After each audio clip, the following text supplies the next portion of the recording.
So, as you were saying, they say it takes 10 years to build a practice. What were some of the biggest challenges that you faced and how did you get through that? I think the challenges are you have to be very savvy and not susceptible to like sales pitches from different people. You have to ask a lot of questions about what software programs you need, what equipment you need, and you have to run a really lean machine in the beginning. You have to watch every expense. The best advice I think I ever got was Welcome back to the Deep End. Today we are joined by a surgeon, a leader, an educator, and an absolute force in aesthetic plastic surgery, Dr. Tracy Pfeifer. Dr. Pfeifer is the current president of the Aesthetic Society, past president of the New York Regional Society of Plastic Surgeons, and a nationally recognized champion for safe, ethical, high-quality aesthetic care. In this episode, we dive into the challenges and rewards of building your own practice from the ground up, carving out a unique niche in a competitive field, and stepping into leadership, not just in aesthetic surgery, but in your own life. It's an incredible conversation with somebody who has shaped the specialty in meaningful ways, and I think you're really going to love this one. Thanks so much for joining us. Let's dive in. Thank you so much for joining us tonight. This is an exciting episode. We've been looking forward to this. We've had listener after listener after listener asked to have you. And as Hank knows, we've interviewed a few people who you've crossed paths with, Dr. Aston, which I just talked to you about. And he mentioned you as one of his kind of, a proud moment in aesthetic surgery about how you're the next president of the Aesthetic Society.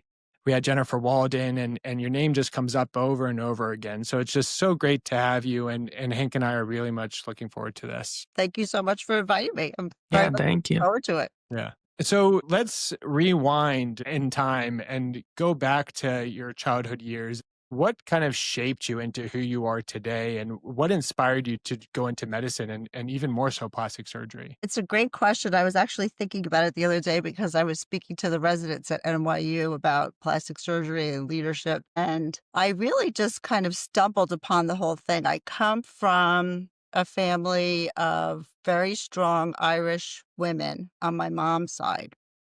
And they were always very involved in the community. As you know, Irish people are pretty resilient because they've been through a lot, hundreds of years ago. My great-grandmother was the first president of a, like, child protection agency Oh, in wow. New York City, and it That's was very cool. unusual at that time for a woman to do that.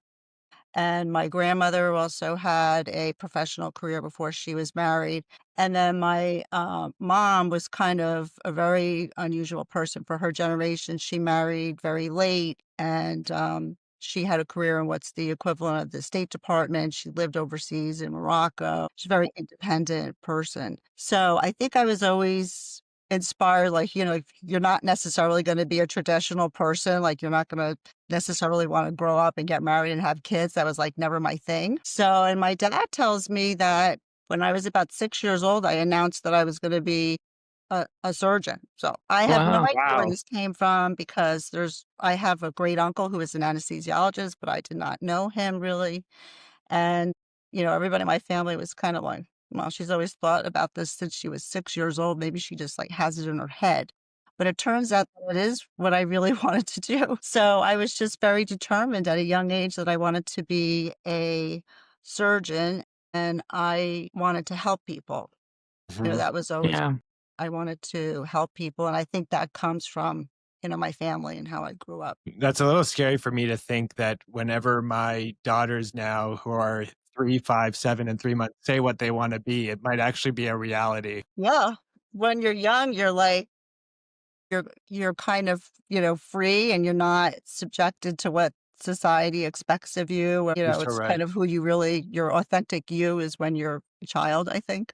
Yeah. Mhm. I said I was gonna be Indiana Jones, I think, when I was 6. Well, you can, Did you have that sort of support early on? I would say, I mean, my parents always supported me, and my dad was always very proud of my education because I was the first person on his side of the family to complete 4 years of college.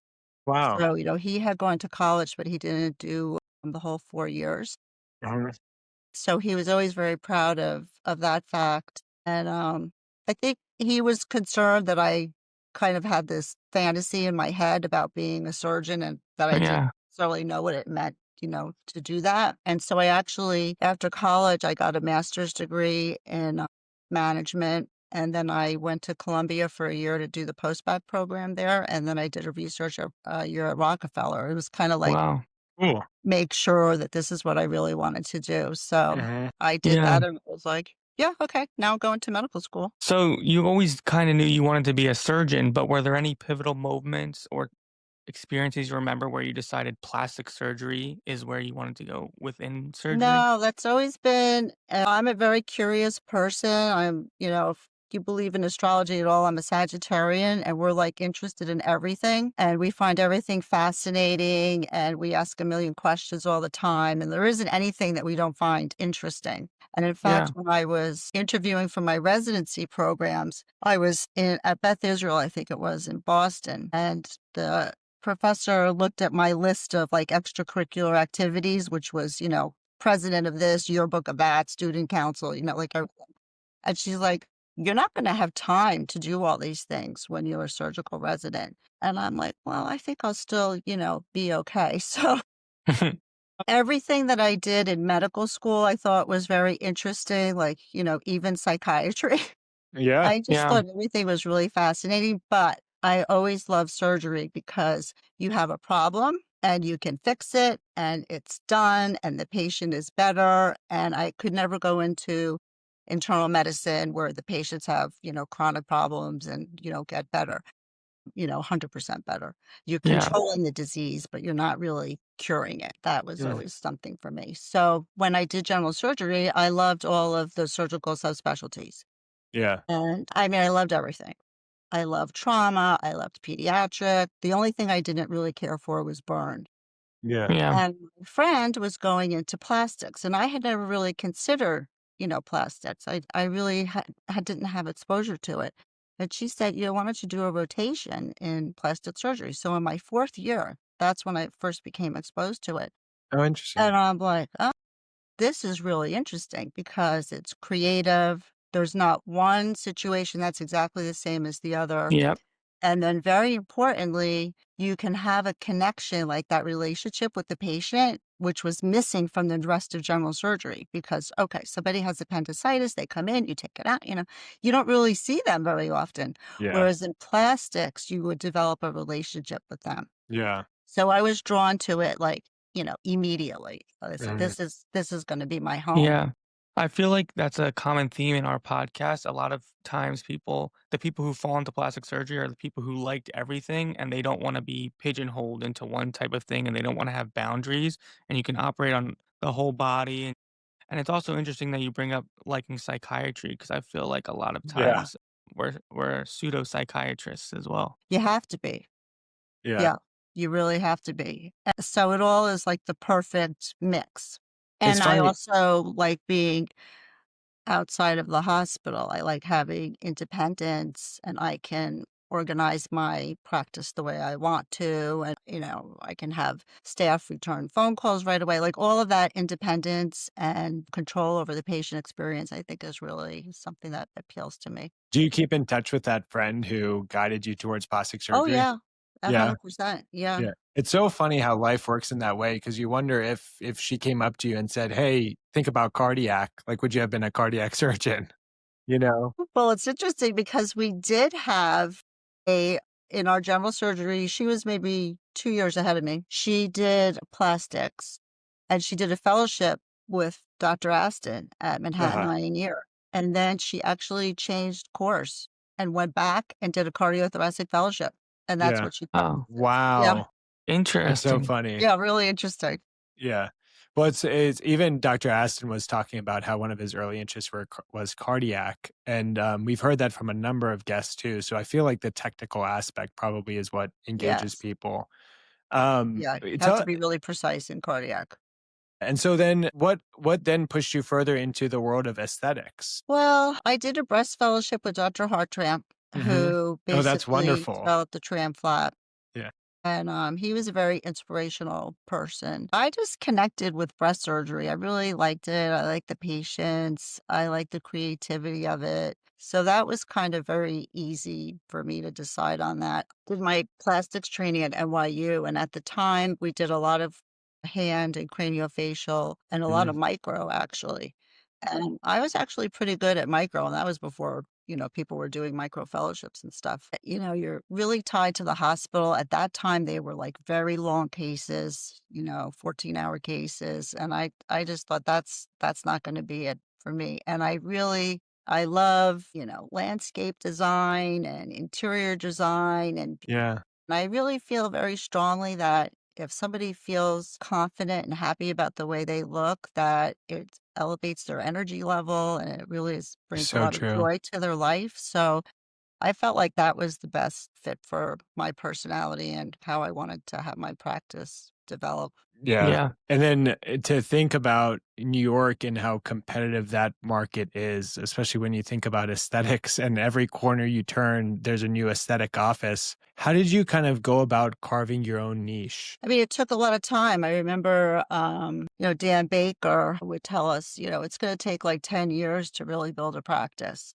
Yeah, And, it that's a was, long time. it was slow and it took time. And I was kind of used to my whole life people telling me that, you can't do things. Like when I was a third year medical student and I rolled into the clinical rotations, the chief of surgery said, I don't believe in surgery. And I'm like, okay. So now I have to be like the best student. I have to get the top grades. So Yeah. I Yeah. did all that, and then I went into the couples match, and I was told, that's you're gonna get dragged down by going into the couples match. You're not gonna match at a good place.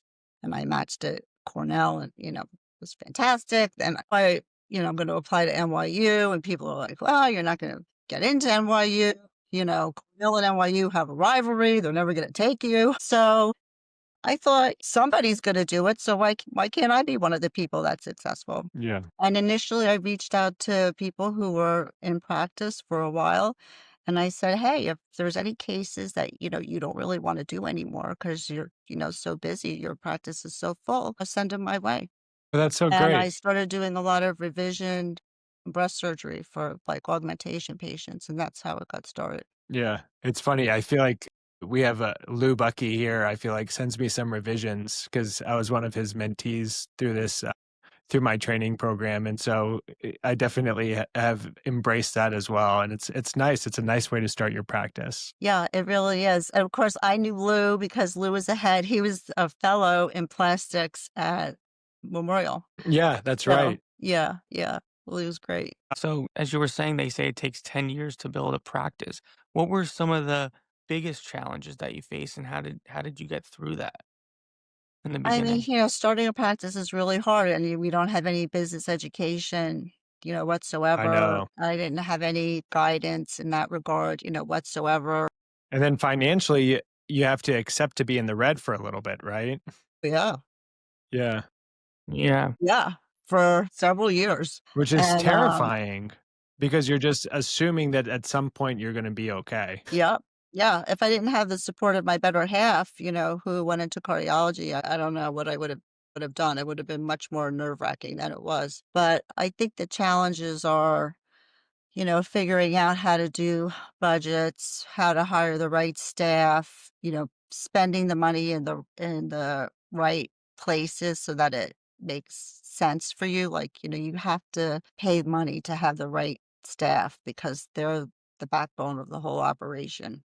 Mhm. And if you scrimp on that, which see a lot of people doing, it's just not going to work. And then you have to be very savvy and not susceptible to like sales pitches from different people. You have to ask a lot of questions about what software programs you need, what equipment you need, and you have to run a really lean machine in the beginning. You have to watch every expense. The best advice I think I ever got was do your own bookkeeping Yeah. initially. So because they said if you don't do that, your bookkeeper is going to present you with all these checks to sign, and you're going to be like, this can't be real. Like, where's Yeah. the money going? But when you do it yourself, you see the bills coming in and then you're paying the bills. It gives you a really good sense of what's going on from a business standpoint, even if you're not good at, reading a spreadsheet or, P&L or balance sheet. you have an idea of what's happening financially. Yeah, it must be so exciting to develop those business skills and to watch a business grow. It's always been an interest of mine to kind of think about that aspect. So I can't imagine how rewarding something like that must be. Also terrifying, but also rewarding. Yeah, it's a double-edged sword. But Yeah, that's one of the things that the Aesthetic Society is really focusing on, because education is our primary mission, but practice support and teaching young people how to set up their own practices. And now, there are VC firms that are trying to acquire practices, looking at those contracts. All of these things are, in medicine, it was sort of forbidden to talk about money. yeah, It was, Yeah. Class A and antitrust issues. You can't talk about how much you're charging. And, everybody else does. And there's no reason why we shouldn't run successful from a financial standpoint, also businesses, because it absolutely. frees you up to, first of all, you can pay your staff better. Like, your single mother of two can have a nice income. You could take more time off to be with your family. You could spend time doing volunteer work overseas. Like, it's nothing to be ashamed of that you're trying to run a 100%. profitable business. And I think that doctors in general have a hard time standing up and saying that we deserve to be fairly compensated. And that's another thing that I like about private practice, is that you're in control of that. And I feel like the surgeons and the physicians in general in the hospital, I think they're being undervalued and not properly compensated. Amen. Yeah, the hospitals get increased reimbursements every year, and the physicians get decreased reimbursements every year. You're Insane. absolutely right. You're And, we're absolutely the right. people that make the engine run. I think doctors really we need to stand up for ourselves, you know. That is such that part that what you just said is so true, and it's funny. I think back to my dad when he was practicing. My dad passed away when he was 82, but this was like 10 years ago. And think back to what his paycheck was like 50 years ago, or then even maybe 30 years ago, and it was pretty high. Almost equivalent to what. And so it's almost getting worse. I think about it too is that, residents go through this 6-year training and then they do a fellowship. They're incredibly underpaid during that training. And then in medical school, they have hundreds of thousands of dollars worth of debt. And even with all of that, to get into medical school, to get into plastic surgery, it's getting more and more competitive.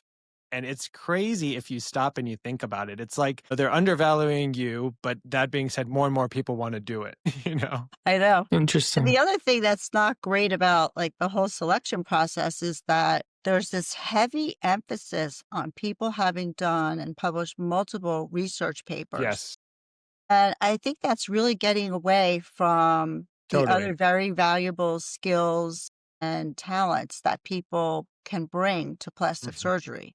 Like, I am not a person who enjoys doing research. It's not my forte, but I still contribute a lot, and I take care of my patients really well. And, I'm an ethical person. And today, if I did not do research, I would not get into a plastic surgery program. Yeah, And it's that's a shame, because there are a lot of people like me who are probably being eliminated, right now. We don't even know about it. Yeah. And we talk about this a lot. you're Even to right. take it a step further, there's people who are interested in research, but they just pump out as many as they can, like an arms race, and not even things that they're interested in, and just to rack up the numbers. And it's not like a passionate research either. And it's just that's the other issue. Yeah, it's such a good point. I mean, the whole research, milieu is, the department has to apply for grants in a topic that they know the NIH or whoever it is interested in funding. So everybody's kind of caught up in this one-dimensional situation, and you're doing research in areas that may not be of your interest or may not be pertinent to your patient population or your institution, but you know that it's something that the NIH or the powers that be is interested in, so Exactly you right. better focus on that. Yeah. I don't think it's really I don't think it's a healthy situation for, science and medicine in general. Yeah, I think so too. And I think that, so many of our guests have just reemphasized, even last week, how important it is to maintain technical excellence as your number one priority. Because really, that allows you to take good care of patients. And you don't necessarily have to enjoy doing research, but you can still use the research that comes out to guide your clinical practice in evidence-based ways. So I agree. I almost think that the world is going in an opposite direction, and we need people like you who value all the other important attributes because I look at some of these applications these days as I review them all the time as the associate program director. Like, there's no way I would get in. Absolutely no way. I matched into Johns Hopkins for general surgery, which was the best general surgery program at that time, probably, or one of the best. And I had one abstract on my CV, one abstract, no publication. And there's just no way. But so that I know the whole point of this podcast is to kind of divert conversation and enjoy these conversations. But one thing that I want to hear from somebody as successful as you is, what do you think differentiates such a thriving aesthetic practice? What kind of keeps it on that momentum from one that kind of struggles to gain traction? And I think that's an important point for some of the people who are starting their own businesses, starting their own practices, and want to be successful. And I think it just has to be very patient focused. And you have to really think about the patient's experience and try to put yourself in their shoes and meet all their needs. Patients now are very smart and they have a lot of questions. And I think that they value education. So I think a good consultation with the patient goes a long way. And I think having staff that really supports them is important because people they're basically trusting you with their body and their appearance. And it's a pretty scary decision. It's a very scary So I decision. think if Yeah. you support the patient and you're a genuine person and they understand that you care about them and you have their best interests at heart, I think that goes a long way. Yeah. And then I think you also have to recognize that patients look to plastic surgeons, aesthetic plastic surgeons, sort of as a overall consultant for like health, beauty, Yeah. wellness. It's expanding beyond surgery. So, like, Yeah. practice bioidentical hormone replacement is really popular. Or they'll ask me about the regenerative medicine that's available now. And you So, have to be staying somewhat on top of knowledgeable. trends, they expect us to be up to Yeah. date on all the latest science, all the latest technology. I think you have to keep up appearances in your office. You can't let it, oh, it's been 15 years since we Yes. did anything. And I think there's a certain way that they expect plastic surgeons to present themselves, like in terms of how we dress, Yeah. like that. You're so right. I think all of those things are really, really important. I mean, I think they did a study where the most effective or the patients saw the plastic surgeons as the most trustworthy and reputable if you wore like nice clothes, but with a white coat. And you a Interesting. lot of plastic surgeons, they'll wear scrubs or they'll wear scrubs with a white coat. And, I do this too. Hmm. Or they'll just wear clothes without a white coat. So I thought that was a really interesting study. Yeah. It shows you how much the patients pay attention to these details. And just Yeah, like it's anything weird. It's else. like a uniform, so it automatically gives you some authority, just like a police officer, they have a uniform, so Yeah. Yeah. authority. And then like the whole, you also are unique in a sense that you've been deeply involved in organized plastic surgery. So, and Hank and I talk about this behind the scenes, that to enjoy leadership, academic, societal involvement, you can still do that in aesthetic surgery, and there's a lot of people think that if you go into academics, that's where you get all of this. But clearly you have shown that you can be president of the New York Society of Plastic Surgeons, president of the Aesthetic Society, and so deeply involved in the future of our specialty. So what kind of motivated you to get involved in leadership? Now, what you said earlier, you said in medical school, and I was kind of picking up on all these things, that you're like chair of this, honor council of this, or whatever. Like, were you always I've interested in always been leadership? like that. I Yeah. I mean, ever since I could, in high school, everything. I was always president of this, student council, Why is editor of that? yearbook. I love to be around people who have the same interests. So it's really Yeah. fun to work on projects and basically, you're doing work. It's not in name only. I mean, it's a lot of work to be a board member or to Of course. organize a residence night, abstract competition or whatever. So Yeah. I got involved initially because William Rosenblatt, who was a previous president of the New York Regional Society, and I, of course, joined as a member, said, "Hey, we need somebody to resurrect our newsletter because that's one of the ways that we can communicate with our residents or our members, and we're on a limited budget. Would you restart our newsletter?" And so I did.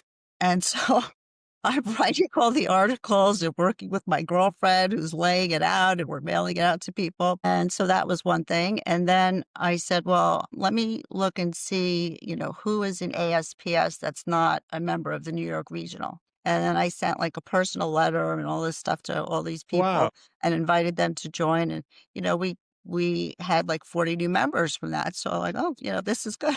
Yeah. Wow, yeah. People notice when you're doing the work, and then they say, "Oh, hey, why don't you, think about doing leadership?" So it just kinda You're right. comes. For me, that's how it would happen. And the same thing with the Aesthetic Society. So Dr. Grotting was the past president, and I was speaking to him about some other issue at the Atlanta breast meeting. He said, "Oh, we have to get you involved with this society." So I'm like, "Okay, great." And then they started it's like a digital asset. We called it Radar. And he said, "Do you want to be editor and take this on and like sort of start it working with the tech team from the ground up?" So I said, "Sure, I'll do that." Because it's helping people and it's helping our educational mission. So I did that for a couple years. And then big thing that and then because of that, they asked me to be a member at large. So I said, okay, I'll be a member at large. Then we undertook a rebranding project. So our website was very much focused only on the members. It was very outdated. It looked like, this stuffy old school thing. And Grant Stevens was really like a very visionary person when he was president. And he said, we have to rebrand this. We have to update it. Otherwise, we're just going to look like we're not up to speed with modern times. We're not going to appeal to the young people. And the original person who was going to take on that project couldn't do it because it became very clear early on that it was going to be a monumental undertaking with a lot Mhm. of time. She had to convince everybody of all different generations that we needed to modernize and update. So they said, okay, will you do it? So okay, I'll do it. And that was like a year and a half, 2-year project. And I swear during that time, I almost really did crash my practice. It was so time consuming. Wow. And then Wow. I was just going to finish up, I finished up this project. I was very happy that we did it and accomplished it for the society. And then one of the past presidents said to me, you should think about getting on the EC, which means you're eventually going to become president. So I said, well, if you think I can be of use and help to the organization, I will do it. But I've always been one of those kind of more of a behind the scenes person. Yeah, that's what it sounds like. Because these Yeah. don't seem like the appealing kind of glittery positions. No, there's like 2 types. Supposedly there's 2 types of leaders according to like some of these theories. Some of the people are the ones that want to be center stage and they want Yeah. everybody to know who they are, and and that's fine because you need those people. And then there's like the behind the scenes people. And Yeah. that's kind of more my personality. Yeah, but you know what's so nice? And it says a lot about you that you can function behind the scenes and not expect you weren't expecting these things to come for you, but you just put your heart into it, nearly crashed your own practice and into something that other people think as like a thankless position. But it is really nice, and I hope our listeners re-listen to that part that you don't always have to be the center of attention, and you can work hard behind the scenes and still be recognized for really hard work.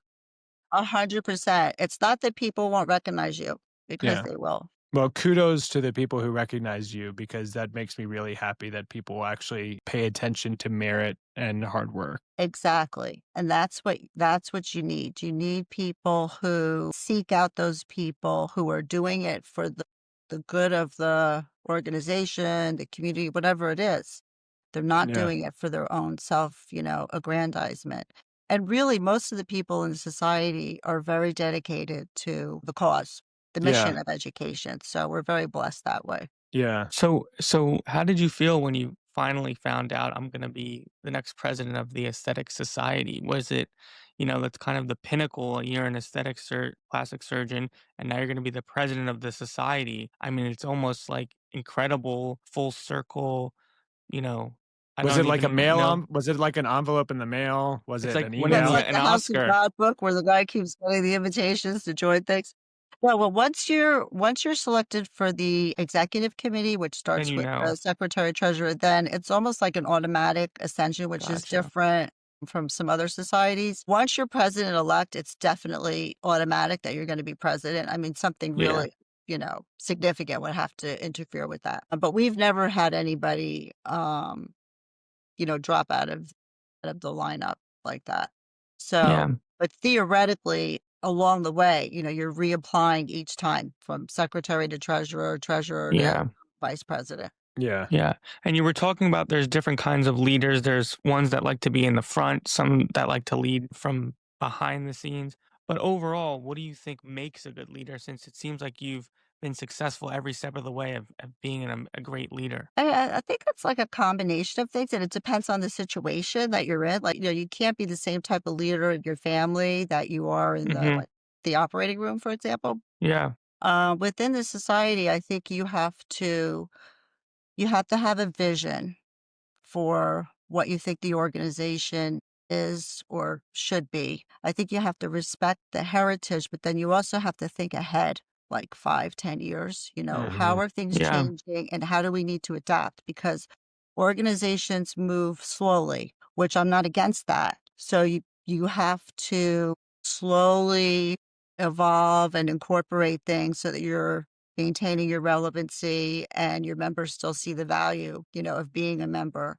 Mhm. And then I think communication is really important to build consensus so that everybody understands the vision and everybody's working together, for the strategic goals. And that's very time consuming. It's much quicker to say, oh, this is what we're doing and, kind of like force everybody to do it. But in the end, it's just like being president of the United States. If you issue an executive order, the next president can undo it. So you've got to get the whole team involved and excited about it and understanding their pivotal role that they're playing.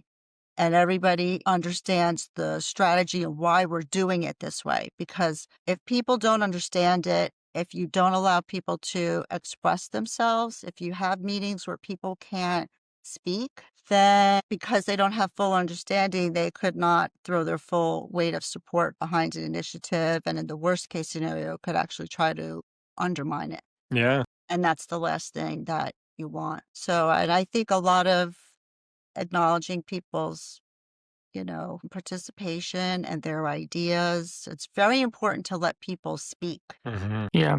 That's critically important because there's always somebody who's going to be a very loud voice and will sound very confident, like they know everything, and people can be intimidated. And yet, if you ask every person in the room, what do they think? They all have great ideas Yeah. and Yeah.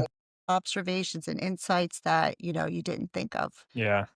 So it's a time consuming process, but in the end, I think you have a much better organization, a stronger organization going forward. Yeah. Yeah. Listen more, speak less. And I love the, getting people's participation, because sometimes this is not political by any means. But sometimes I think about presidential terms and it's like 4 years on, next 4 years it's complete reversal of everything. Then the next 4 years is a complete reversal of everything. But in order to you have to engage the community, engage others, get people excited. I love all of that. I've really enjoyed just chatting about this all, and with thinking about the aesthetics meeting coming up and you as the president, and what are you most excited about, or what's kind of your number one initiative? Well, we've had so many initiatives. My main thing as president was to continue what had been started in the past. We started as a very small organization with only 28 invited members, and now we're over 2,000 active surgeons and people total. Wow. So I think because of our history where it was a small group of people, the direction of the organization was very dominated by the president. Hmm.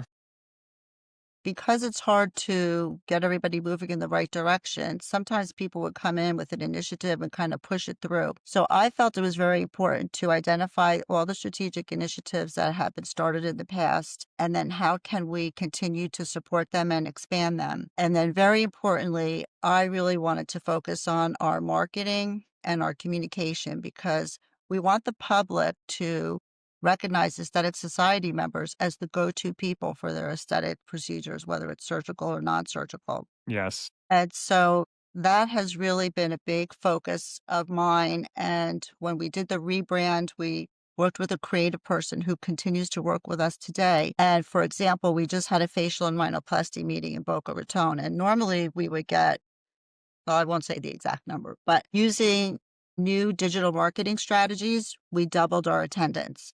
Wow. And so that is a huge So cool. accomplishment. It was a shift for the organization in terms of, what we were doing for marketing. And we're going to learn a lot from that. And we're going to be able to apply that to our annual meet because Yeah. we get about 30% of our members attending the meeting, but we know that there's more people that would benefit from the education. Mhm. And we're really excited about having it in Boston because it's the 250th birthday of the country, which was totally Yes. Wow. unplanned. We were Yeah. supposed to be in Boston, COVID, we had to cancel. Yeah. So Wow. it's kind of a really cool thing. That is really cool. And our journal is the number one. We have an impact factor now of 3.9. So our aesthetic know. surgery journal is the number one plastic surgery journal in the Incredible. world. And so there's a lot to celebrate. And That's we're- such a pivotal moment for the plastic and reconstructive surgery journal and the aesthetic surgery yes, we journal. have a little competition with the White Journal. But competition is good. Competition is good for everybody. Yeah.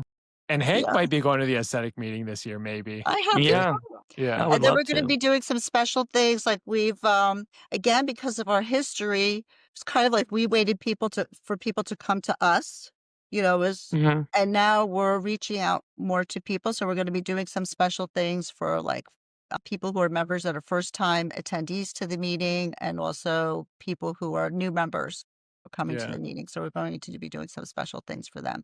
So I'm Can't proud of wait. everything that we're doing around marketing and reaching out to the young people, especially. That's really cool. That gets me really excited about it. I wanted to ask you a question that we've asked a number of people, and a number of people have asked us, especially listeners. And I'm curious to hear what your take is. If you were a plastic surgery resident these days, and you're interested in aesthetic surgery, and let's say you're a fourth year, do you think you should do a fellowship? I do. And it's interesting that you asked that question because I mentioned earlier that I was just meeting with the NYU residents and they mentioned to me that they were not necessarily encouraged to do aesthetic fellowship. Interesting. Yeah. Yeah. And I think that depending on your program, but most of the programs, they have to cover a lot of material to prepare people for the boards. Yeah. And you need to you want to have good results when you're coming out right away so that you can build your practice. And I think a fellowship gives you exposure to people that you haven't learned from before, helps you hone your craft. And I think you can also learn the business side of running a practice in a fellowship. And it's a year.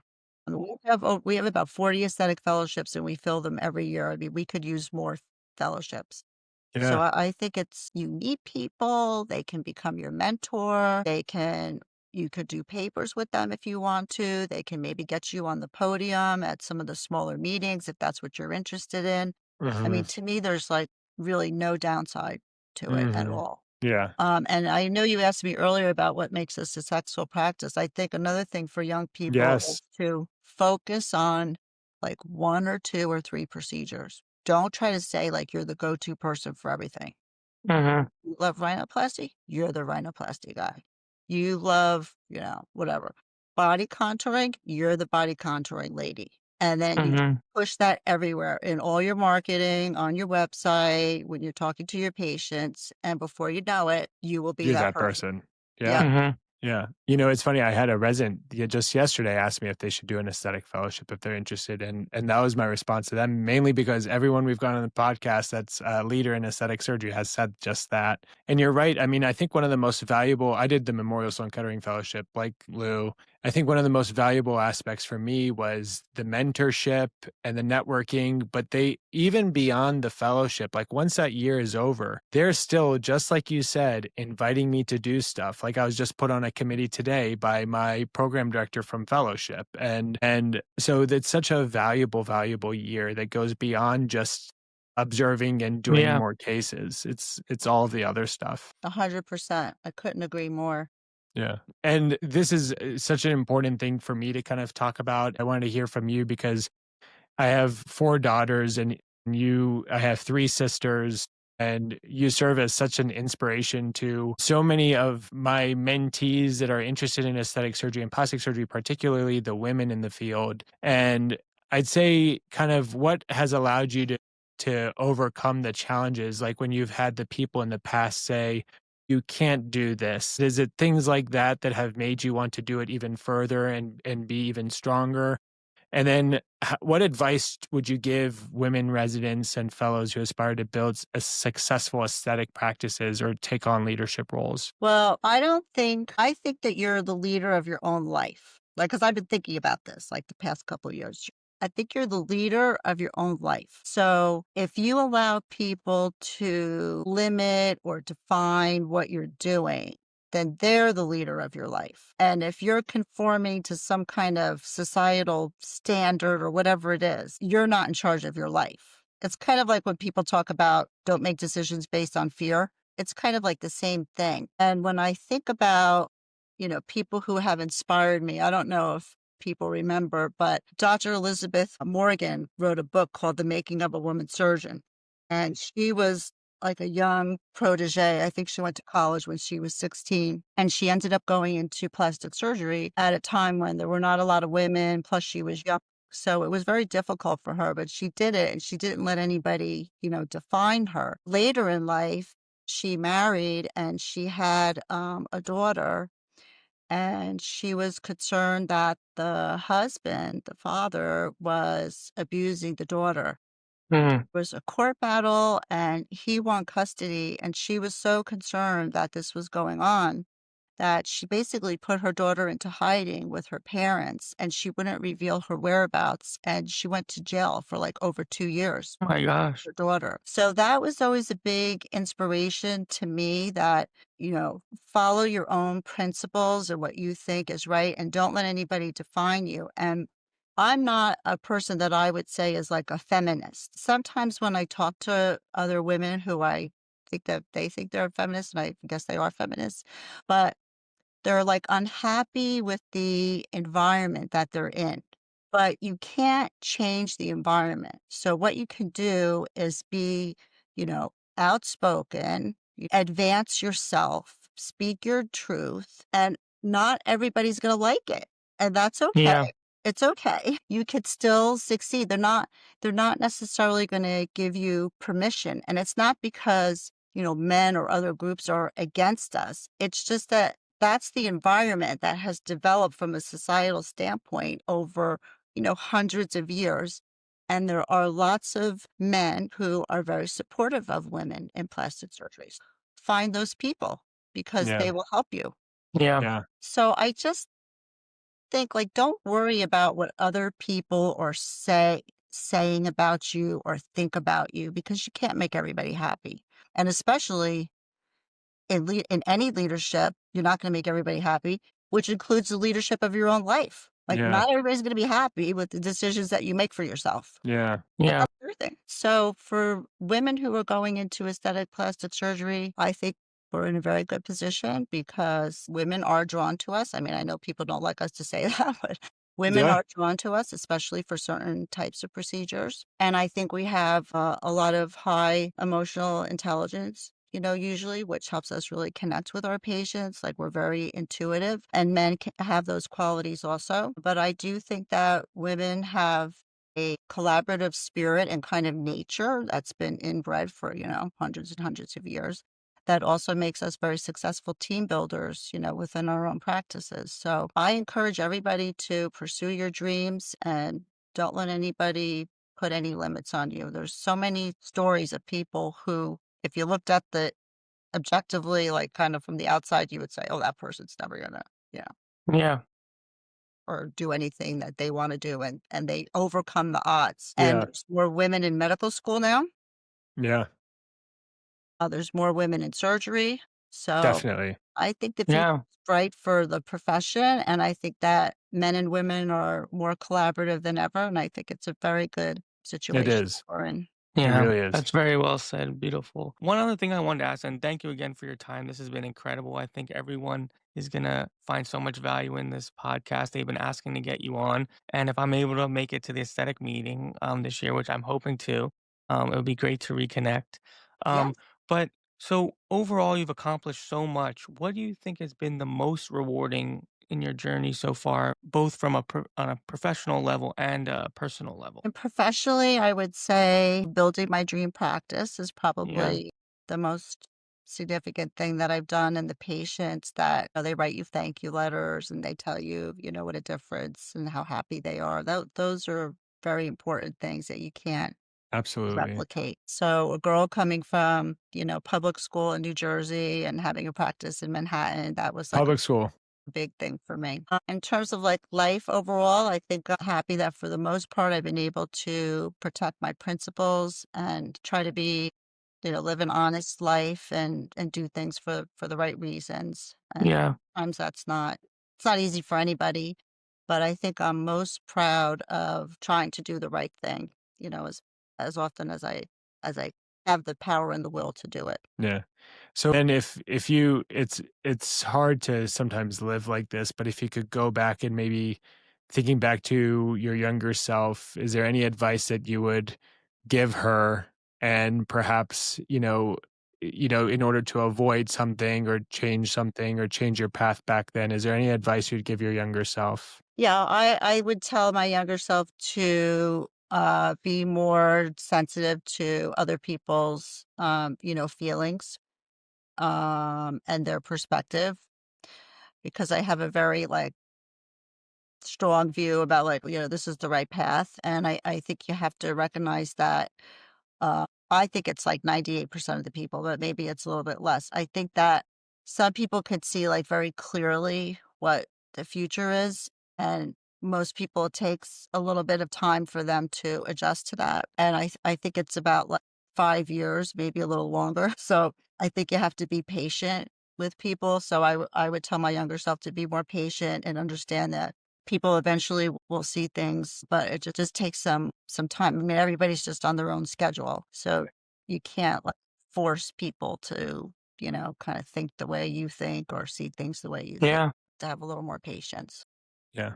I want to, Yeah. before Hank does his last two questions, I want to ask one more question that I think is important. And this is partly to admit that I just don't know as much because I'm mainly reconstructive. I do some cosmetic, but I'm mainly reconstructive. So if I'm an aesthetic surgeon now in practice, I want to be successful, I want to network. What are the conferences that I go to? Like the Aesthetic Society for sure. It sounds like there's a Atlanta breast Yeah, that's a meeting. great one too. There's a London breast meeting. I mean, there's a rhinoplasty society. Are there any other societies that you would say, if you really want to be successful in aesthetic, you want to network, that you got to hit these societies? I mean, I would join your state or local society, whether, you want to do reconstructive or aesthetic, because you'll meet a lot of plastic surgeons at these meetings. Like the Southeastern has a great vibe. Hmm. There's a lot of aesthetic plastic surgeons in that organization. The California Society, I mean, all of the local regional societies are, think, Yeah. places to be. And then I do think the Atlanta breast meeting is like an outstanding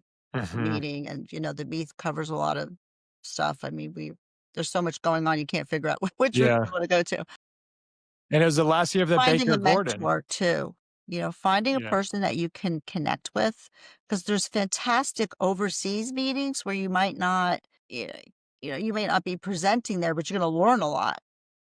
Yeah. And I think that was one of the things that I loved about the Atlanta breast meeting was I was exposed to all these international speakers that I wasn't seeing at the other US meetings, and Yeah. those people are really smart and they have great ideas. So I think having a mentor is really helpful, and we have a mentorship program for medical students that are in medical schools that don't have plastic surgery divisions. So we pair Yeah. them up with people so that they could do research projects and enhance their That's great. accepted into plastics. But the same thing goes when you talk to people, they all had mentors. Maybe Dr. Aston considers Dr. Reese, one of his mentors, or Mike Lee doing facial plastics in Dallas considers Fritz Barton one of his Of mentors. course. Everybody Yeah. had somebody that they really looked up to and made an impact. And don't be afraid to call people and reach out. Yeah. Absolutely. Yeah. Yeah. So I have final two questions that we ask everyone. They're fun questions. So What music do you like to listen to in the OR? Or do you listen to any music? Yeah. Well, the anesthesiologist is in control of the music. I honestly don't really hear it, but every once in a while, like Good if for we're them. closing or something, I like 70s like dance and disco music, Yeah, like yeah. Yeah. Pitbull and Champagne King and stuff like that. Yeah. So if we need a little Fun. energy boost, I'll say, put something like that on, they all roll their eyes, but I think it's fun. Yeah. But yeah, anesthesia controls the music. Nice. And then, what's your favorite surgical instrument? Well, I love my Dr. Kim headlight. No, Do you know the Dr. Um, Kim headlight? I no. don't. Oh, it's fantastic. I love the Dr. Kim. So I think Dr. Kim is from Korea, which by the way, I love South Korea. We went there this year. It's this very comfortable headlight and it's 2 lights, one on Yeah. top of the Oh, other. And yes. wherever you're looking, the light is in the right place and it doesn't give you a headache. And you can either snap in, magnifiers for vision, or you could put in a video recorder. And so you can really record videos from the surgeon's eagle-eye Perspective. view. Wow. And it's amazing. Bilumex has one that's very similar, but I'm really, I just love my Dr. Kim headlight. I gotta look into that. That's the I've first seen time. Yeah, it's Hank, have you Someone seen said fantastic. pictures that. of And the them? like the video recording part of it is so cool. Yeah. I've Wow. seen pictures and I'm like, why do you need 2 headlights right on top of each other? Like, what's the purpose? I don't get it. It That just makes sense. it works. Like, you never have to have somebody come over and, like, adjust your light, That's wild. ever. So I can Yeah. stop doing that for you, Saeed, every Yeah, 5 yeah, minutes. Come exactly. and No, adjust you your have to light. still do it. Yeah, You don't have let to them still make do you it. do that anymore. Yeah.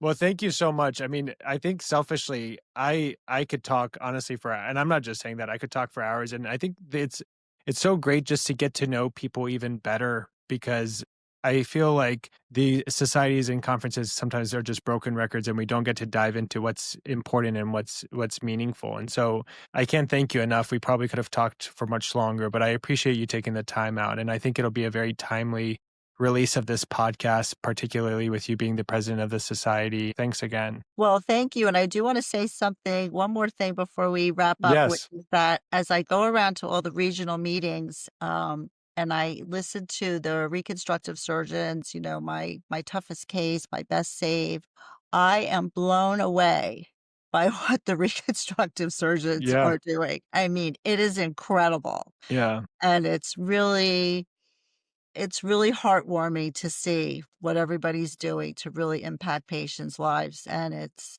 just incredible stuff that, we were not doing that 20 years ago, 25 years ago, so we Yeah. love our Wow. reconstructive brothers and sisters. Yeah. No, you're so right. And I think that's what's so nice about being able to reunite people. Like, you were just talking about all the different meetings that are important for aesthetic surgeons to go to, which I don't go to, but it's nice to be able to talk to them. And likewise, I love to be able to talk to people in the aesthetic world. And I love our specialty is so cool to be able to cross the boundaries of hand and craniofacial and aesthetics and reconstructive and have all of our creative minds all together. Yeah. It truly is the best specialty. It's so wonderful.